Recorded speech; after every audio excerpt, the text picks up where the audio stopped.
everyone, and welcome to Signals from the Frontline, your every Wednesday live broadcast brought to you by Frontline Gaming. We're your hosts, Kicker, the Chief of Serial, and Sigilite of the FLG, and I'm Seth the Mad Dok, your competitive correspondent, and for tonight, producer. And hopefully I have it all working correctly. How have you been doing, Kicker, bud? I'm doing good, Seth. You ready to multitask like nobody else, man? Try. And I'm gotta checking, get chat. and your audio levels seem to be working. Chat, yell at me cool. if they're not.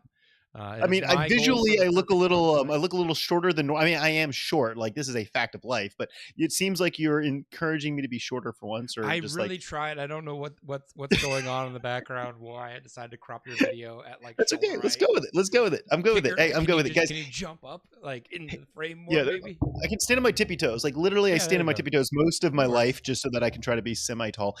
Guys. How's my audio sounding? Because I believe last week Seth decided to just mute me because he likes me. No one said that you're muted so far. All right. Hey, guys, if you're listening to our podcast, please consider watching us live every Wednesday night, 9 p.m. Eastern Standard Time. You get the cool visual elements like my really short self today. And, of course, chat. We love you guys. There's always an active chat. We'll be asking you some questions later on tonight. Then you leave the desk. That's fine. I'd rather be taller and just a floating head in the background of the studio. There we go. I'll go with it. I'll go with it. Can you bring in my hobby progress? Because I'm pretty damn proud. I guess I can. Yeah, do this. So I believe, yeah, there we go. So last week, Seth, had to throw down the gauntlet, had to challenge me with his, I think it was something like 7 Sagittars, beautifully painted. Well, here is 7 Carnosaurs or I don't know what the hell these things are. The Raptors. I got dinosaurs riding dinosaurs.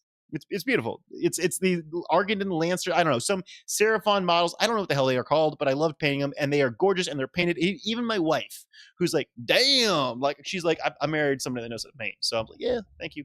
So yeah, these are my one of the last units from my Seraphon army, which, like I said, I've got no idea how they play, but I just wanted to get this little fun project done.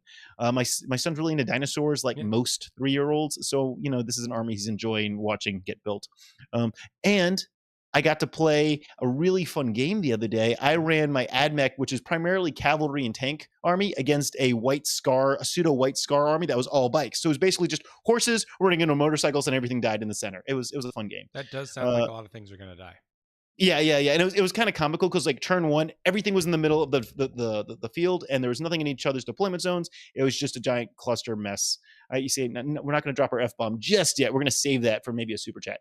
All right. Yes, if you super chat, Kicker will curse. Yeah, right. I will. Seth, what have you been up to, my friend? I have been doing some painting, continuing to work on my Votan. I did go to the RTT the past weekend, ended up going 1-1, and then ended up dropping because it was like a 2.5-hour drive for me to get home after doing a 2.5-hour drive to get there in the morning. That's 5 hours. Dang, dude, that's a lot of driving. Yeah, it was a lot of driving. It was like a 5-hour drive just to play an RTT, but I did paint some more Votan. I actually, Kicker, I had to make some custom tokens. Remember that Votan have 2 phases of their tokens now, 1 and 2. One of my lovely friends, who we'll actually talk about later in the show, actually made some tokens files for me, and I printed those off. So I printed those out, I painted those up, and I also painted up some little battle shock tokens, because turns out when your entire army is leadership 7, you have a tendency to battle shock on occasion. Yeah. Well, that's my Imperial army. Wait. So let's jump back real fast. The RTT, I'm assuming you were running Votan then? I was. Yep. Right. Ran Votan. Okay. And I mean, did you enjoy the way? Because I know you were traditionally an Orc player. You've also played a little Tau. Mm-hmm. You've played a little Space Marines. How are you feeling with Votan right now? I mean, they had a huge boost recently. Yeah, they're a lot of fun. The RTT was run by the TO that's running the GT I'm going to in a few weeks. So it was really good for me to go and kind of learn what their terrain system is going to be, because there's some definite differences with their terrain system that I kind of need to take into account when playing there. Are they using Frontline Gaming, competitive matched play terrain? They are not. They are using their own set. Well, that's a major problem. It's good terrain, but they just have their own rules that go along with it that are things that I need to know about. So fair enough. It's like it's not bad. It's just different, and particularly because I normally play on like FLG or GW. This was another set with another set of rules, and so it was good to go. I'm not judging. Get some reps on that, and I actually am planning to try to get some more reps on TTS on it. But anyway, it was a good time. I had a lot of fun. I played our mutual friend Thomas Bird and our mutual friend Jorge. So it was also a lot of cool guys to hang out with. So it was a good time. Oh, that's but great. I did get back to the painting table later this weekend, and I did my Ooh. first Hearthkin model. Look at that guy. And I was trying to figure out, because my Votann are this yellow and then that black with some purple accents, trying to figure out, because the Hearthguard models are like basically like Terminator armor head to toe. Yeah, they're Terminators. And I usually do like the cloth bits on most of my guys, the yellow. And I was like, there's not really cloth here, Kicker. It's all just metal, yeah. armor. So I had to try to figure out where to do it. So I did like the knee pads yellow, and I did some little bit joints in the abdomen, and then the shoulders, and then I did like the gold accent. So I like how it came out. So I'm gonna it actually, like, that was like maybe an hour with contrast to do that model. Oh, well done, dude. It looks good. I like the use of the I guess the robot head. I don't know the Votann term. Yeah, so this was like full disclosure. Some of my Votann stuff is 3D printed, but that's half the fun. Is I can just be like, I want an entire unit of robot heads. Yeah, there you go. There you go. Boom. So it looks cool. It looks cool. It did earlier today we were swapping hobby progress just to make sure I could outdo you. Because if I did not outdo you already, I was going to go paint stuff. I'm not competitive at all. At least not until it comes to painting. Competitive painter, guys. But I did this. I saved this for now, Kicker, because I did all this painting while doing. It's October. I'm officially off in the horror movie marathon mode.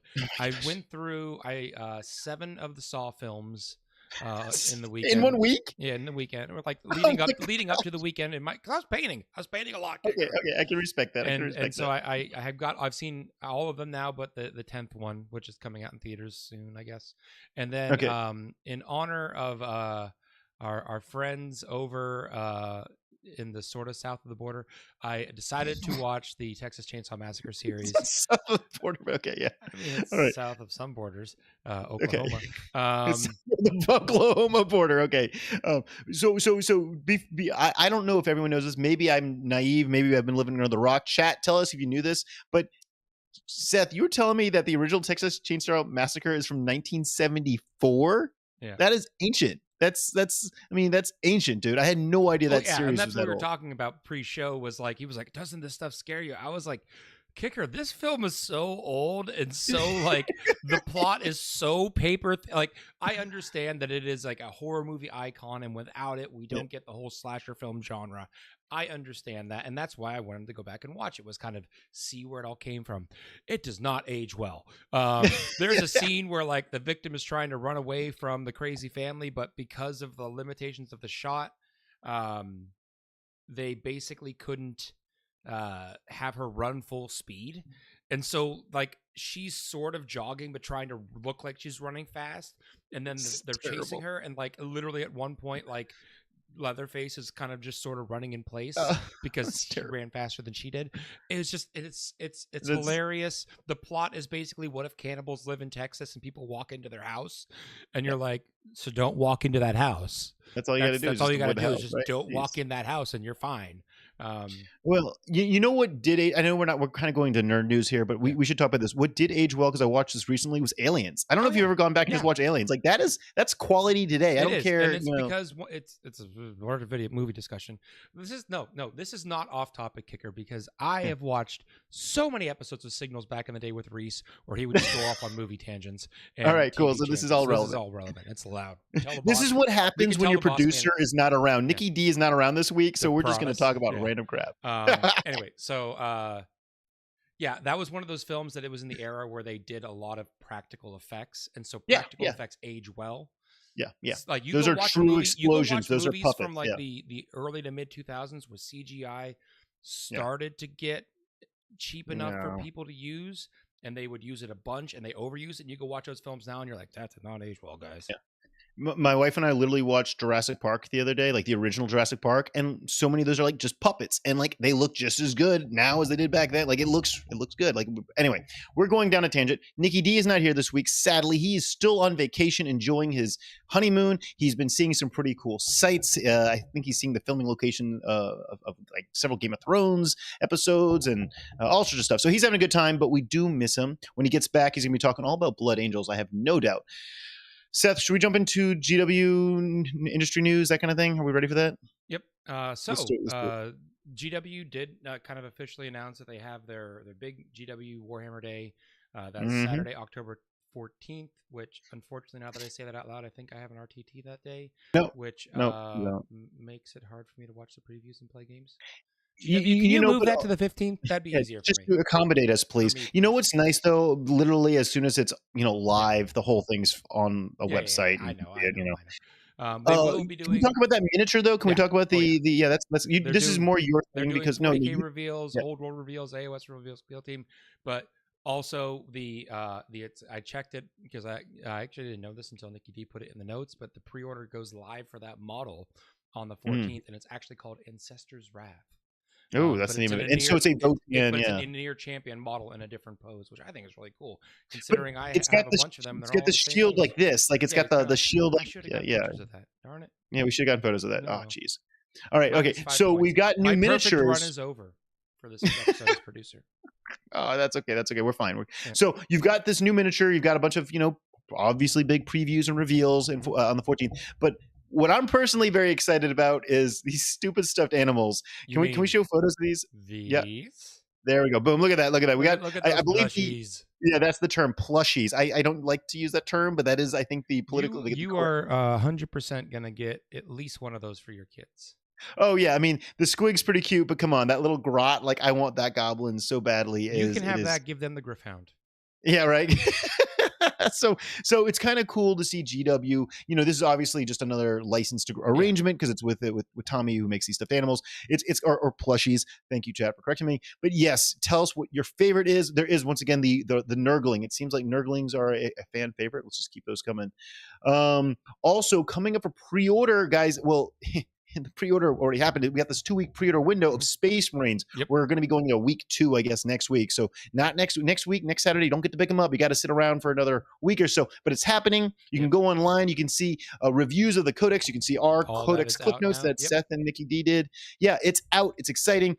I mean, Nicky Dee personally loves the Gem Pack Assault Intercessors. Seth, what's your personal favorite from the new models? What's your new models? Yeah, the new models. Yeah, kind of threw me there. I would say model-wise, I think the company champion models are like super cool looking. Yes. They're not the best rules because it ends up being like 4 dudes and a character walking up the field and going, "Please don't shoot us." But I think they have some amazing models that you could use for a lot of things. Like the heavy bolter dude just looks awesome. Yes, and like the guy with the sword. I mean, all of them. So those models will definitely be fun to just add into a regular squad. I think even if you're not using them as a command squad, essentially. There's just a lot of cool bits and personality in that unit. And so now going up for pre-order this week, which is going to have probably your normal 1 week of wait, is the new Warhammer Underworlds Death Gorge. This is a core, set, a starter set for Underworlds. Yay! 2 new warbands. We got the Deepkin. These are like the water elves, I guess is the way I call them, and we got the demons of Slanesh. Yep. So nice 2 fun armies. As we all know, they have rules for Age of Sigmar. They're fun models to hobby and paint on. And Underworlds surprisingly has been getting more traction. I was looking at LVO tickets the other day, and I'm like, wow, Underworlds is becoming a legit event at LVO. I literally played the first one like Shadespire and had fun with it. It's progressed too fast for me to keep up. Yeah. Oh, jeez. Well, we also have this other starter set, which has got 2 new warbands, a Stormcast and the Gravelords, the Skeleton Boys. So yeah, we're getting some more and more stuff there. And then I'm excited because I love. I mean, as cool as Underworlds is in terms of the models, I think Warcry. I like even more because you get like a full squad, not like 3 or 4 dudes. Warcry, we got this Hunter and Hunted. This is Ogre Maw Tribes. But more importantly, who cares about the ogres when you've got guys with dogs? So you've got a bunch of the Cities of Sigmar dudes with like hound dogs hunting the ogres or something. And I just, right. That's what they do. I don't think Seth, you want one of these dogs just because they're cute and you want to paint it and have, right. It's just dogs are always going to help move models. Then we got the Cruel Boy Monster Killers, which are pretty cool too. They got like 2 monkeys in the set. I don't know what it is, but animals just make these units seem more exciting. And then we've got some fire dwarves, the Vulcan Flame Seeker. So more models. That's always exciting. But we can't skip the news for this week or can't go on from the news without talking about something that happened this weekend. Seth, take it away. We need a tip of the hat here. We need a tip of the hat. We do have a tip of that. We have a tip of the hat for Liam Vessel, who won the London GT, which was effectively for him a 9-round event because they do 5 rounds, then cut to a shadow round. So great job, Liam. Now we were talking pre-show. Yeah. And Kicker, what army did he win with? So guess what, folks? It was an Eldar. What? You won with CSM. Chaos Space Marines. CSM, which was pretty cool to see. Coincidentally enough, I've been helping out Vanguard Tactics with one of their kind of meta workshops where we talk about lists that are upcoming in the meta, and we literally covered Liam's list like 2 weeks before this. Oh wow! So maybe that's something you need to watch out for, Seth. I know you've got your RTT, potentially a GT coming up that you're trying to prep for. Do you think Chaos Space Marines are the new big bad guys on the block? I mean, is that what we have? I mean, they definitely have tools to counter Eldar. He ran into many Eldar players on his way there. So it certainly is something to be aware of. That army is interesting because it's such a small footprint army, but it has such a huge threat range because the way it basically has like these chosen squads with attached Chaos Lords that can get out of a Rhino and advance and charge, and that Chaos Lord can be like 3 bajillion damage punching things into space. And then they have stuff coming out of Deep Strike, and they got a big Terminator brick and stuff coming out of Strategic Reserve. So. Can we just talk about how interesting it is that the balance sheet seems to have really worked, or this recent update? Because like you know, the whole everything's just changed. Like suddenly Votann are winning things, you know. I mean, it's not a lot, but they're starting to win more things. Like and Eldar, okay, they're still winning a lot and still kicking butt, but it's not like, you know, there's a lot of competition up there. Do you think Knights got brought down too hard? I wonder about how the Knights. I mean, they definitely are feeling the hurt. It'll be interesting because I think it's now a case with the Knights where the core rules adjustments have been made in the balanced data slate, but I think if you tweak their points, if you pulled that lever a little bit and made them maybe a little bit cheaper, I think we could see them compete again. So I think if you go over our friends over at StatCheck, they have the data on everything right now, and there's basically like only 2 armies that are really outside the what are these? It's like Eldar and Tau. Okay, are like Eldar are like 57 or 58%, and I think Tower like 56. And yet Chaos Space Marines won the largest tournament of the year. Since LVO. It's a really, there's some other data about things about like armies that are overrepresented and winning a lot of events, but it's definitely the gulf between the top tier armies and the mid tier armies is much smaller. That's now. beautiful. So so someone can find tech in what might have been considered a more mid tier army like Chaos Space Marines. Someone can find the tech and figure out a way and take it to one of the largest tournaments in the world, certainly the largest in the UK, and take it all the way. So we had a tip of the hat for the winner of the LGT, but I think a very respectful, polite nod of approval to GW for, hey, it looks like they're actually really doing a good job of fixing this edition, and I'm really stoked because the edition seems like we're in a really good spot right now. So well done, guys. I hope to keep seeing that that happen. All these little levers, like we said, get pulled, and the game keeps staying relatively balanced and exciting. Let's hop over to nerd news, right? Let's do this. Ahsoka, whatever. I gotta say, there's snail people. I don't know how else to describe them. There's some snail people in the episode. I am not I don't know I guess the correct term for the snail people. I don't want to sound disrespectful to those people that are the snail people, but I just thought they were really cool, and I would love that some sort of an army or auxiliary force for Tau or something. I don't know. I want snail people in 40K. That's a dream of mine. Let's see if we can make that happen, people. Let's all submit requests to GW. Hey, please bring snail people from the Star Wars universe into the 40K universe. Now, about the 40K universe, Pariah Nexus. Did you see this yet, Seth? No, I know we were talking about it last week. Okay, dude. I've been watching the Texas Chainsaw Massacre. I forgot you watched like 8 movies in the past week. I'll probably watch another one tonight. All right, geez. Well, you do that. Well, if you get some time, maybe while you're in the bathroom. I don't know. This is a good like intermission time, right? Because it's relatively short. The first episode, I was not that I was like, whatever, this is fine. This second episode that released, this is on Warhammer Plus. This is about, this is kind of like a continuation, I believe, of the 9th edition trailer for 40K. So it's like Sisters of Battle, taking the Necrons, whatever. Okay. Dude, it's legit. I was just like, this is really, really cool. Good fighting, good action. It kept me entertained. So once again, that's a Warhammer Plus. That was the first thing on Warhammer Plus. I'm like, okay, cool. I really want to see more. I do have some pop culture to interject here, and this is really important. I feel like if we don't recognize this, we're going to be doing the YouTube algorithm a disservice. And that is mentioning Travis Kelce and the Kansas City Chiefs and Taylor Swift. And if we don't mention them, then the algorithm won't promote us. So we have said the words. Feel free to type it in chat too, because I'm sure Google's following along. I'll do it right now. I'm seeing a lot of hearts in chat, by the way. I don't know what kind of romance is going on in there, but it's nice to feel loved. Okay. FLG News. I guess I'm supposed to talk about our events. I don't want to spend too much time on this, but I will say that SoCal's been growing. The 40K event has significantly grown. It's hit that kind of critical mass point, which is exciting.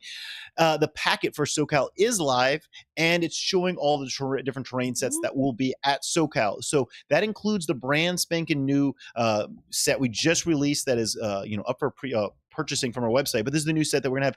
Yeah, there. Oh, look at that, beautiful. Well done, thank you, Seth. There's a nice image if you're watching along. The set is probably going to be our best set ever. It's definitely designed with 10th edition in mind. We will have 30 sets of that for the SoCal event, which is 60 players. From the warehouse yet? No, he's got I think 2 or 3 more days before he's done. But yeah, that's 60 people that will be playing on the set at any one time, which is really exciting. And we will be taking the feedback from SoCal to then use that to determine how hard we lean into that for LVO. Speaking of LVO, the 40K narrative at LVO, I know it's always been a thing. I didn't really spend too much time looking at it, but it's sold out a while back, and people have been bombarding me trying to get into it. And I'm like, what are you talking about? So I learned more about the 40K narrative. It is insane. We're using all of the older terrain sets that we have, and we have a lot of thematic terrain sets to create this whole universe that the narrative is fighting on. It's so badass. I don't want to spoil anything, but basically the narrative it's a massive narrative. We're talking 150, 160 people have already, bought tickets. I'm trying to see if we can add in another 20, 30 tickets. But basically we're trying, you're playing on terrain that matches the story perfectly. It's not like one of these, we're, attacking the Tau and we're playing just in Imperial ruins. No, you'd be in the Tau ruins. We're not using Tau though. It's a different world that you're playing on, but it's really, really cool. Seth, I got time. You got time? You get ready for a single short? We got to do this. We got to do this. Short. All right. Signal short. You got less than 30 seconds to answer this question. Hamburgers or chicken tenders at an event? Go. At an event, chicken tenders. Yes. Why? They're, you can eat them with one hand. They're mobile. Burger, 2 hands, and can be messier. So at an event, I would be a chicken tender man. And that is the answer is chicken tenders. I'm privy to the data. I see what's outperforms at every single one of our events. It's easily 3-1 chicken tenders all the way. People prefer chicken tenders because of what you said. It's easy to go. It's kind of something you can munch on. It's not messy. You don't have that worry, of potentially taking a big bite out of it and then splatter on your crotch while you're sitting down. It's a nice, safe option. And so I'm happy to say we will be having chicken tenders at the LVO. I think they're trying to make a special the Rio has a new owner, and they're trying to do a special spicy sauce that you can get as a side thing. So yeah, Szechuan sauce. Szechuan. Sure, we can get Szechuan sauce. I can request it. So chicken tenders is the way to go if you're coming to an event of ours. Also, generally, people really like the chicken tenders we have at our events. I don't know why. I think it's just gamers like chicken. I don't know. You need something substantial that's going to stick with you. So something probably with protein. And we all like a little fried food now and then. Yeah, totally. And it's generally a good deal. Yeah. It is definitely one of the more affordable options too. So yeah, totally, man. We wanted to talk. Let's jump into our main segment. We really wanted to talk about the LVO's judge team because this is a big deal. The people that come to be judges at the LVO, these are guys that are choosing to put aside their play time, right? To stop rolling dice, but instead to go judge. These are real community leaders, and just really, the event's not possible without them. So we wanted to kind of do a spotlight, not just because we want to pat them on the back and say thank you, but also because a lot of people going to the LVO. I mean, the event is massive, and it'd be kind of cool if you got to know a little bit about the guys that are going to be, walking up and down the aisles, maybe who to watch out for, because some guys are definitely going to be a little bit more rough on you if you give them a hard time. But no, these are all awesome judges. They're all great people. I know them all. I know all of them, but one pretty personally. And Seth, I think, can cover for me for the guys I don't know. So first of all, guys, we do have Adam Solis. He is our Frontline Gaming staff judge. He comes to basically he is the head honcho. He is part.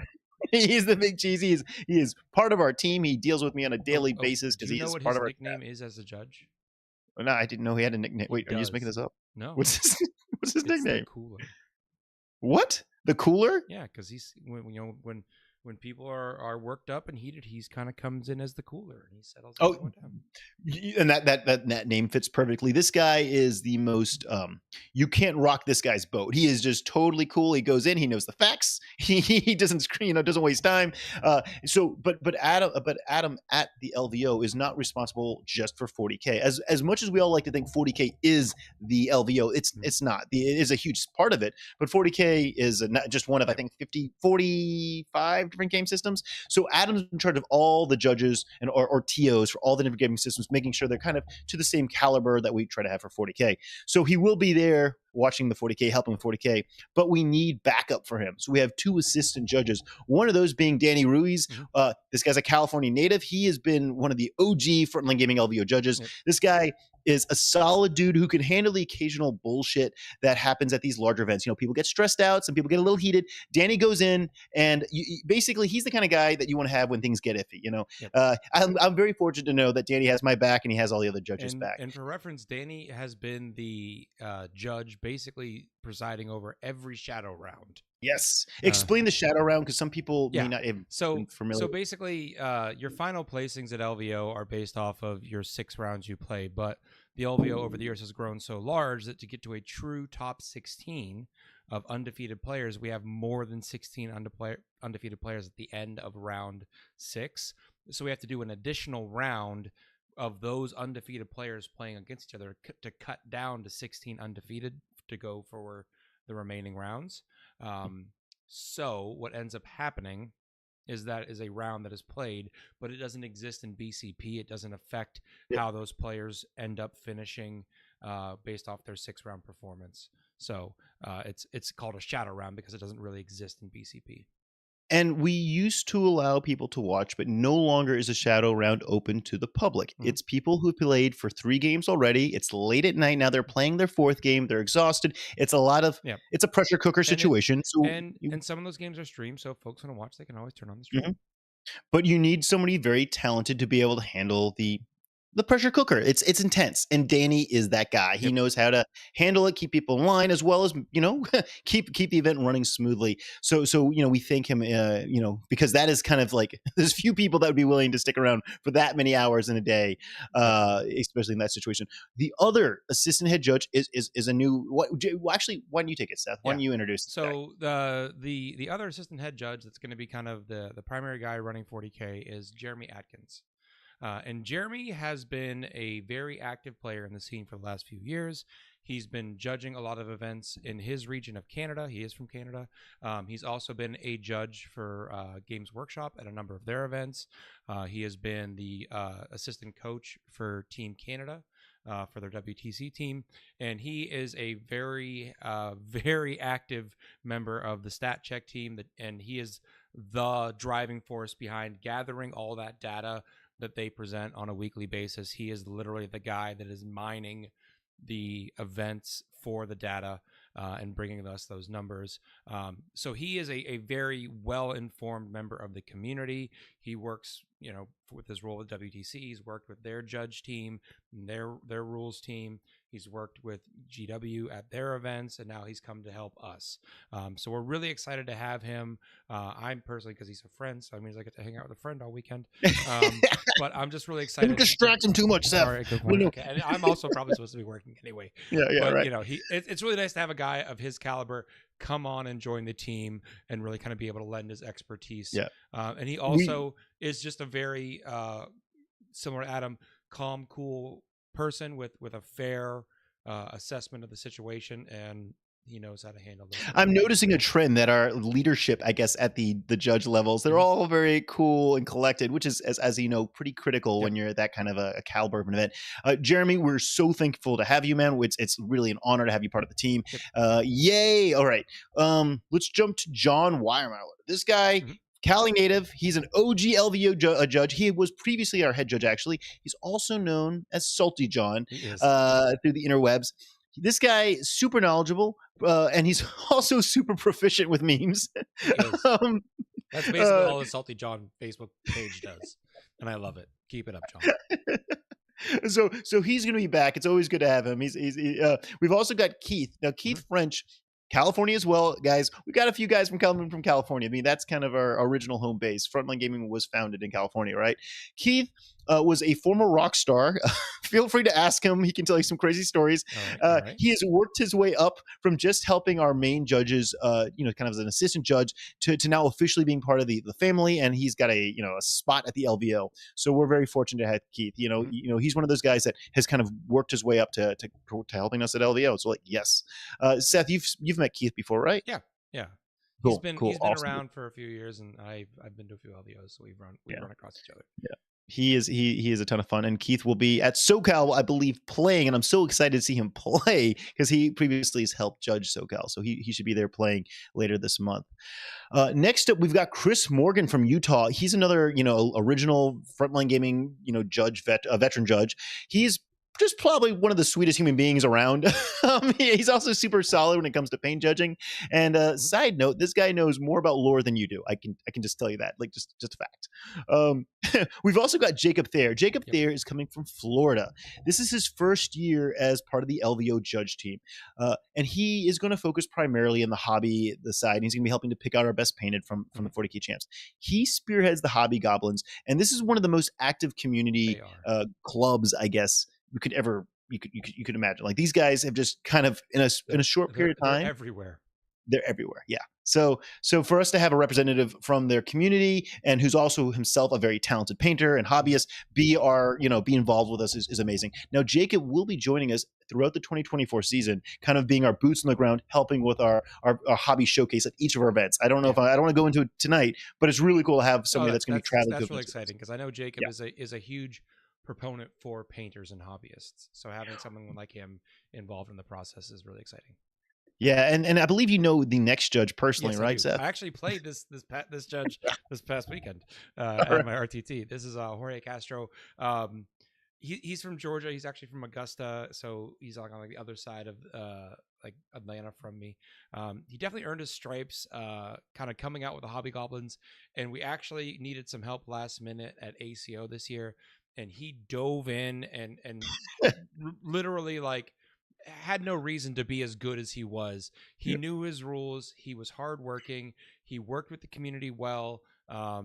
He is military, so that probably comes with the territory of knowing how to hard work and be competent and work with a crowd like that.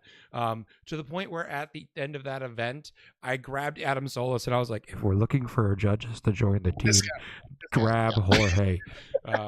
And so it was really exciting to see him get the nod because we've again, because the Hobby Goblins are traveling so much, I've run into them at a lot of events, and I've got to know him, and he's a really solid dude that I like hanging out with. So I'm glad to see. And you mentioned it, Seth, briefly, was the crowd control. That's a real skill set. Like, just as important as to be knowledgeable about the rules at a large event like the LVO, you obviously have to have judges that are cool and collected, and you have to have judges that are super knowledgeable about the rules, but you also need to have guys that know how to manage a crowd. And that is something that this guy, he is amazing at. This is my full-time job, going to events, and this guy knows how to handle a crowd better than anyone else I've seen. Yep. So it will be very, very useful. Yeah, very, very good to have him, particularly on, say, I don't know, the world's largest 40K event. Yeah, right. Where there will be a crowd every day. Who do we have next, Seth? Next up is Matt Root. Matt Root is another one of the longtime members of our judge team. He's from Illinois. He is a veteran judge of LVO. He's a previous winner of the LVO and of the ITC. He's a very competent player, and he's a big orc fan. Him and I played in an event once, and he says that he's known as the Mad Dok, and then I said I'm known as the Mad Dok, and we the best part is this event we were both playing Space Marines because that was good army at the time, but we spent, I kid you not, like an hour of our game talking orcs with each other to the point where one of the judges came over and was like, "Are you two okay?" And we were like, "Yeah, why?" And they're like, "It's an hour into the round and you haven't even deployed yet." And we were like, "Oh, okay, we'll get going." Like, Seth, it's funny because you are a doctor and he's actually a doctor in real life. So you're both like very fitting for the name Mad Dok. Okay. So we got another guy. This guy's brand new from Arizona. This is Matt Braw. This guy, we've never had him at an FLG as a judge, but don't worry, this guy's extremely experienced. He is not new to judging because he's been heading up the Adepticon event, the competitive event there. So he's a very qualified judge that we wanted to bring in. We needed more qualified judges in. This event is bigger than ever. We need more boots on the ground, and this guy has been very generous to join the team. Adam, really wanted him, and yeah. So this guy, you probably, if you've gone to Adepticon, you definitely know Matt, and we're fortunate to have him as well. Thomas, we've got Thomas Oki from Utah. This guy is another veteran frontline gaming judge. He's been around the block. He's always been there for us. He's one of those guys that is probably going to make you laugh regardless. He always makes me smile. But he's got street cred. This guy recently helped us with the Rocky Mountain Open, our first event in Colorado. Now, he was our head judge there. I'm a consumer of many 40K medias. And I actually know Thomas from something else. Is how I first met him. And, I think it's a since defunct YouTube channel, Blue Table Painting. He used to be one of their commission painters, and he did bat reps for them, along with, guess who? Rich Kilton. No way. Yeah. No way. I remember that's where I actually first saw those guys, and then I met him in real life. So that's pretty cool. Oh, multi-talented guys. But he's an amazing painter. He has a gorgeous Emperor's Children army.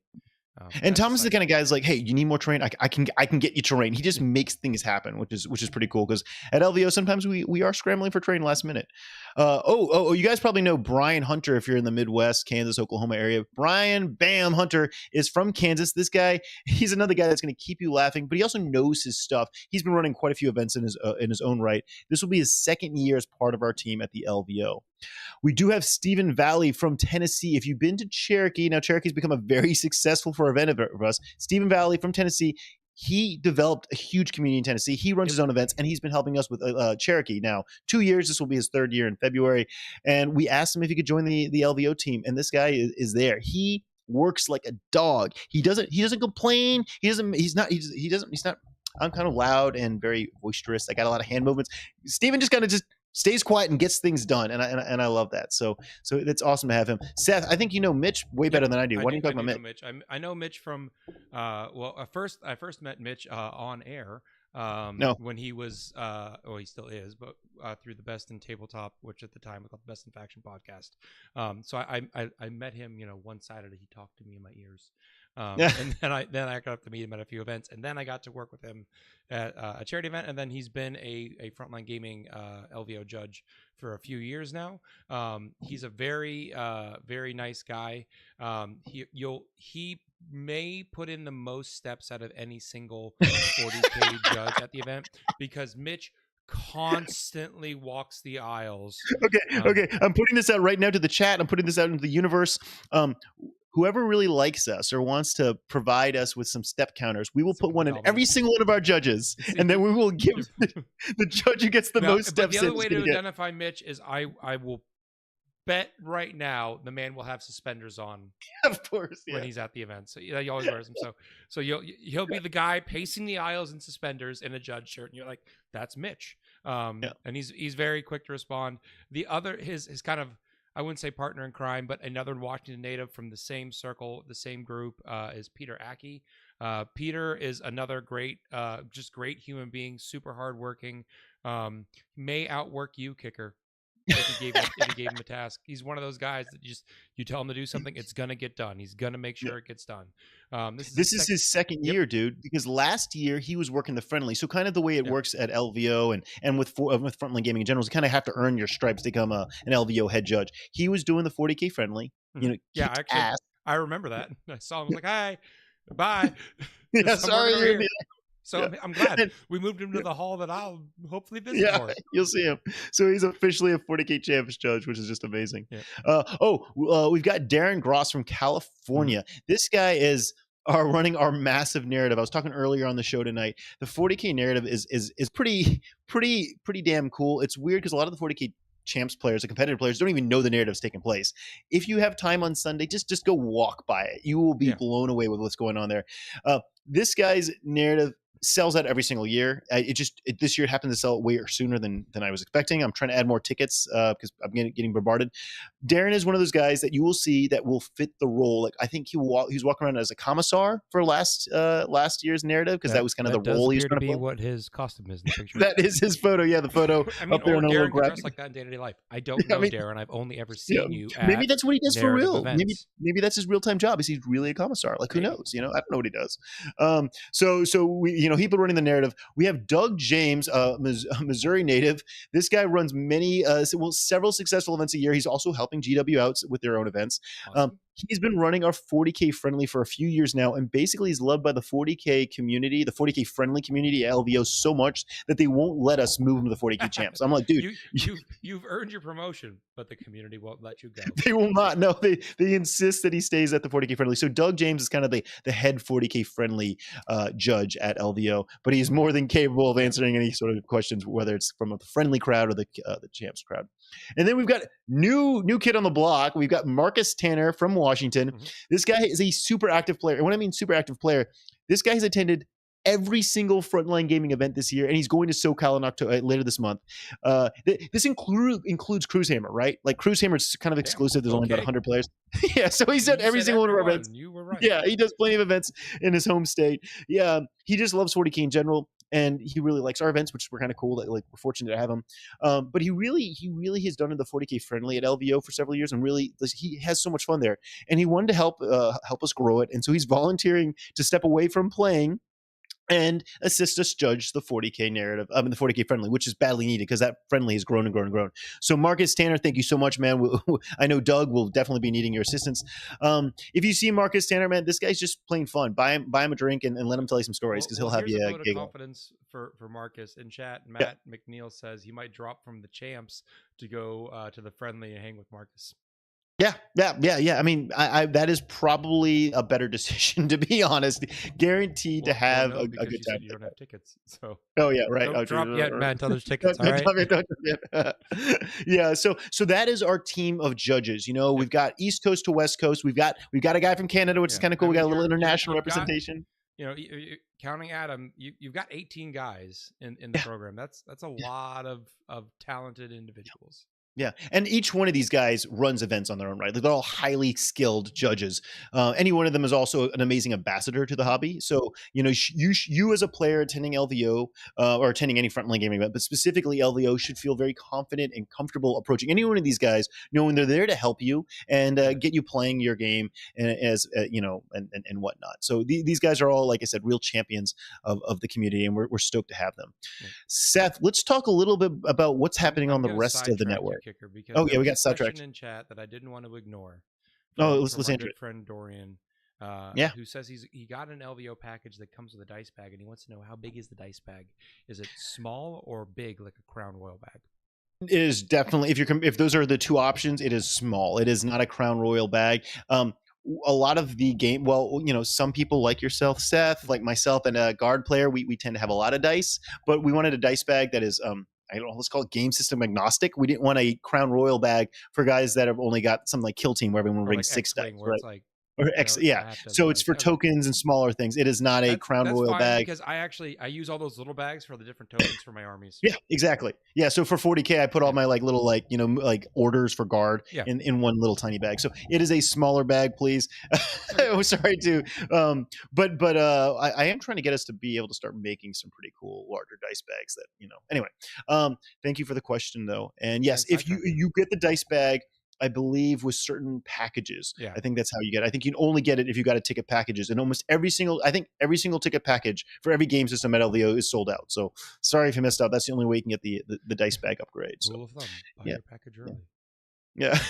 People do need to buy their tickets early. I mean, seriously, I'm getting people so the Kill Team package was a brand new thing we added, and Kill Team's on fire right now. It just is. And a lot of people are really disappointed that they didn't get the Kill Team package. And I'm like, sorry, that's it. There's no more. It's not happening. So, all right, Seth, what's happening on the rest of the network, dude? So, our buddies over at Crash Course Hobbies, they put out another video. They're back. They're done with their move. This one was an interesting one, Kicker, because I know it's something you and I have struggled with: painting terrain fast. Yeah. I you know what I do? I just don't paint it. Yeah, I hate. The last set of terrain I had painted was not by me. I paid someone else to do it. And you know that guy Jacob Fair we were talking about earlier? And yeah. And then Frontline Gaming started producing pre-painting terrain. I said I'll buy that. But I still have a bunch that isn't painted, so I definitely kind of want to check that out. I had to shout out Grim After Dark because I know how hard Tech Priest Dicky worked for their segment. Whose grunt is it anyway? Where Kicker, they do a segment where it is either a grunt or a groan from the War Games live stream, or a grunt or groan from an adult film. And they make people guess. That sounds so dirty. And the best, I wanted people to know about this because that means that Tech Priest Dicky had to sit there and download a bunch of adult films and mine through them for segments that he could clip out that sounded close enough to someone groaning on a War Games stream. So he put a lot of effort into that. I really wanted to kind of, sometimes they really, really commit to their bits over at Grim After Dark. And, that's dedication. Even if it's not for you, you have to enjoy the level of effort they put into it. But speaking of off-color humor, Party at the All Points did a AOS meta update. So I think that's always cool because AOS just doesn't have a lot of that content. So it's cool to see those guys fill in that space. So Kicker, it's time for our community spotlight. Yeah, let's do it. And the folks over at the Frontline Gaming community page have been posting lots of hobby progress. You either see myself or another member posting up every Wednesday, trying to get, hey, what are you working on? So what do we got this week? First up, Kicker, hot off the heels of Liam Vessel's hot performance with Chaos Space Marines, we have Jack Morris working on his Forge Fiend. He actually had some Chaos Lords in there as well, so I think it's very much leaning towards the list that Liam was running. But I just love the kind of shading on the blue. It's subtle, but then when you really start to look at it, it really gives depth. So that was a really cool model they posted there. Yeah. Up next, Kicker. This is a smoking hot stealth suit. That's sexy. Yeah. So for those listening, guys, it's a stealth suit from Tau, right? But it's got this cool gradient of yellow to orange at the bottom that is flawless. Like it is. Like it's how the hell did you pull it off? And they've washed all the recesses that red. So it really turned out well. This is from Derek Van Moss. So great. Oh yeah. Good guy. Kicker. Last week we were talking about army transport, and do you remember Andrew Sims posted with a magnetic tray? He had 4 Gargants held basically parallel to the ground on magnets. He posted an update picture from his event. They all 4 made it safe with that system. Oh, nice. And speaking about Andrew, I am very pleased to announce that Andrew has confirmed that he will be spearheading Age of Sigmar at Cherokee. If you guys were at Cherokee this year, which was in February, it'll be in February again. Date will be officially announced, I think, next week. But yeah, basically late February 2024. Andrew will be there. The event was massive. You'll be there, Seth. I know. I'll be there. But Age of Sigmar at Cherokee is our largest Age of Sigmar event outside of LVO. So awesome. All right. We talked about our good friends, the Hobby Goblins. One of their other members, Eric Mullins, posted up this Iron Warriors Demon Prince. Oh, nice. This is that sculpt that came out in, I think it was an Armies of Darkness box set for AOS, but it looks fantastic and definitely can slot right into 40K. Super, super angry looking. I think I don't know if that's the corn head. I remember it had 4 specific god heads and then an unaligned head. Yeah. Great work. And then finally, our friend John Oates posted up his work in progress for his Dark Angel Terminator.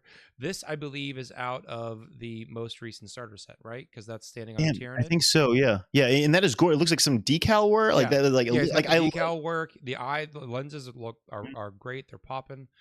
So yeah, great work. Metallic. Decals are such an asset that not enough people use. Like they literally come in the box. Use them, guys. And most of us are like, whatever, chuck that. But just throw this crap away. So great work, everyone. Amazing hobby progress. I mean, it's no 6 Sagittars, but you guys do what you can, right? No, it's no 7 dinos riding dinos, but okay. Sorry. Right. Well, Kicker, that brings us to the end of tonight's show. Do you have any final thoughts for the crew? Oh, man, I'm gearing up. I got a game in 2 days. I'm ready. All right. I'm hoping to not get my ass kicked. I've got a lot more models to paint because I signed up for an RTT, not this weekend, but next. So I should probably finish painting that army. And, I have like 6 more Texas Chainsaw Massacre movies to watch. Well, you have like all of October to watch your horror movies, so you don't. I still have. I got to do the Halloween series, which now has like 13 or 14 films. I got a lot to do, Kicker. Stop. All right. You don't want to watch it with me, buddy? No, Have some I do popcorn. not. We can cuddle. No. I mean, the cuddling sounds nice, but no. All right, let's get out of here. Well, we thank you so much for joining us. We really hope you enjoyed this episode of Singers from the Frontline. Have a great week, and we will see you next Wednesday. Good night, guys.